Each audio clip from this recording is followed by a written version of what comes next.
أبواب خير تجر رزق إبانا لكن بجود وإسعاد ومرحمة وبالبشارات يا من فضل بانا طيب حياتي بلا موت ولا ضرر واجعل بفضلك مكسير بقربانا يسر جميع الذي أرجو وأطلبه حتى أكون خير العين جلالا يا ربي قل في دارين كل منن ولتكفني أبدا مكرا وخذلانا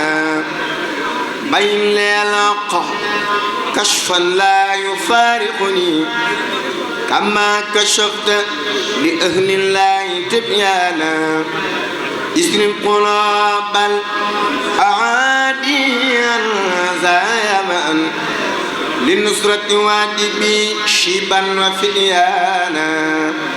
تركت أمس الذي قد بيت ومدى فتربت الواني كفى حزيانا وجهني الكسف والتسطير دون علن ولتكفني سرمدا جهلا وقشرانا فتاه عبني فتأا قد يري عجابا يا خيرات الهدى خورا وخيرانا ذكر الكريم الذي يخري بكل أبدا وأن أعاون في طوبايا قد آنا ذكر الكريم الذي في البار كرمني والبار إنساخ لي بالفيد قرآنا لو كتابي يوم السبت في وطني وبان لي أمس ما قد صار قرآنا نبهتني أمس ذكر فيدا ومعرفة وصرمدا بي نوي ربي أزهانا يا رجاي إلى قومي سادتنا ولتكفنا يوم جمع الخلق نيرانا اجعل رجوعي إلى قومي سعادتنا ولتكفنا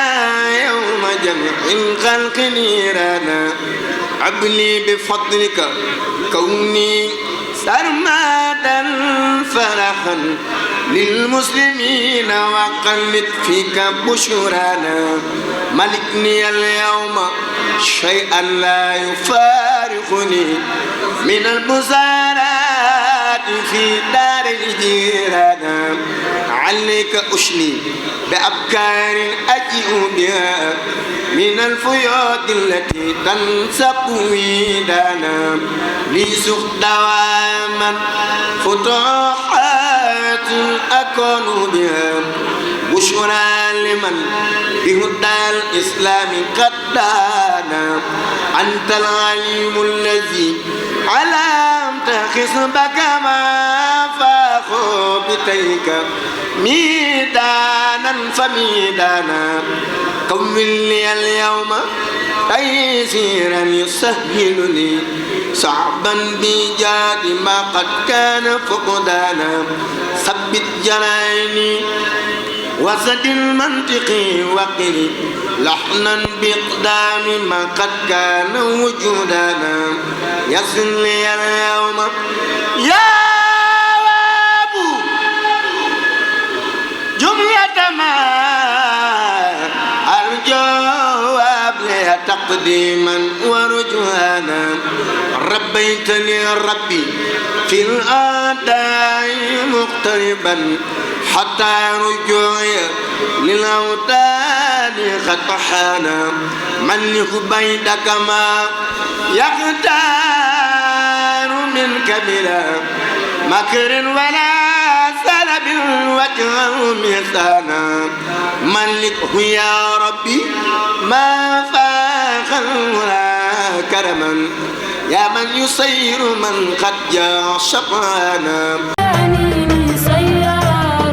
bëgg publicité ngeen bëgg annonce avant première ngeen am cant bëgg mu siiw màggal jàppale ni Ndiaye Pro barab bii di barabu communication da ngeen si ànd ak Khadim Ndiaye bu ngeen amee lu ngeen di liggéeylu bu ngeen amee avisé communiqué bëgg ko jàllale bu ngeen amee publicité bu ngeen amee ngénte cant ngeen bëgg montage bu rafet boole kook filmé bu mucc ayib lépp lu ngeen def comme prestation jëm si wàllu audiovisuel contacte leen Khadim Ndiaye borom Ndiaye Pro mi ngi si route de Belel jàkkaarloog boulangerie Gaynde Fatma woote leen gaaw si 77 325 68 20 77 325 68 20 bu bëgg liggéey bu xarañ liggéey bu tegu si temps am tali bi gaaw efficace contactel Khadim Ndiaye da ngay am la nga bëgg si liggéey bu set wecc